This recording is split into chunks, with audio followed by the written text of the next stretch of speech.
We have now come to our 11th visit, where I shall present creative vision, the success principle which is responsible for the building of all of our plans, aims, and purposes. It has been said that the imagination is the workshop wherein we fashion the purposes of our brain and the ideals of our soul. I do not know of a better definition of imagination than this. There are two forms of imagination. First, there is synthetic imagination, which consists of organizing and putting together of recognized ideas, concepts, and facts arranged in a new combination. Very seldom does anyone create an idea or anything else absolutely new. Nearly everything known to civilization is but a combination of something that is old. Secondly, there is creative imagination, which operates through the sixth sense and has its base in the subconscious section of the brain and serves as the exclusive medium through which basically new ideas or facts are revealed. Let me give you some examples of synthetic imagination in action. 1. Edison's invention of the incandescent electric lamp was the creation of synthetic imagination because it was created by bringing together in a new combination two old and well-known principles. 2. Clarence Saunders's idea on which the Piggly Wiggly store system was based was the result of synthetic imagination because he merely borrowed the self-help cafeteria plan and introduced it into the grocery store business. But despite the simplicity of the plan, it is said to have yielded its organizer $4 million during the first 4 years after it was put to work. 3. Henry Ford's first automobile was created through synthetic imagination by the simple procedure of bringing together the well-known method of transportation, the horse and buggy, and the steam-propelled thrashing machine. Both ideas were old, but it remained for Henry Ford to combine them in a new method of use, and he made himself the most distinguished industrialist of his era by his achievement, not to mention a fabulous fortune. 4.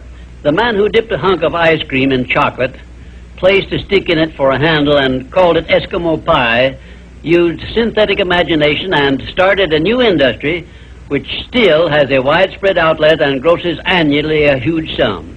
It is safe to assume that the creator of this simple plan of merchandising was well compensated for his use of his synthetic imagination. 5. F.W. Woolworth made use of synthetic imagination by the simple procedure of setting up a retail store in which a large variety of merchandise retailing at 5 and 10 cents per item was offered to the public, and lived to see his merchandising innovation start a series of similar retail stores which gross annually many millions of dollars in sales and made Woolworth rich in the bargain.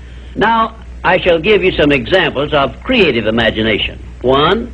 Edison's invention of the phonograph was the outgrowth of creative imagination because no part of his invention had ever been known or used previously. 2. Signor Marconi's invention of wireless communication was also the outgrowth of creative imagination because it was based on basically new ideas which never had been used previously. He was the first to discover the means by which the ether could be made to take the place of wires in the transmission of sound. 3. Madame Curie's discovery of radium was also the outgrowth of creative imagination because no one before her had ever revealed either the actual existence of radium or the method by which it could be recovered or refined. 4.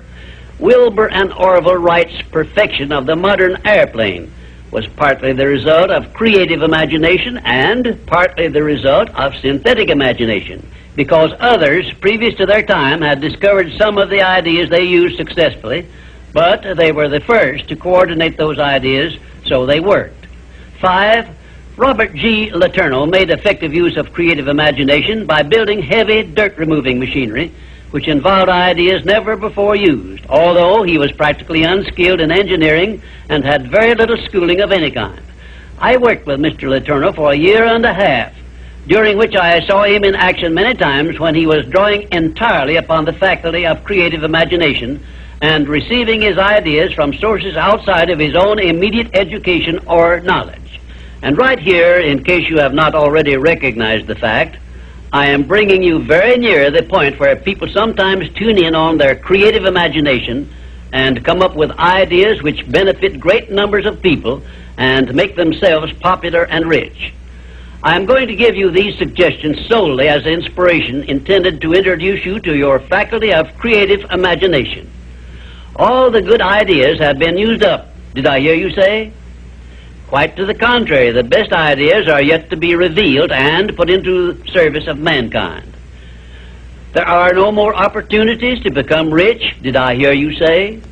If you will give me an acceptable plan for influencing married people to adopt and use the mastermind principle in their domestic relations, you may benefit many millions of people in homes where harmony does not now prevail, and make for yourself a reputation worthy of a king's ransom.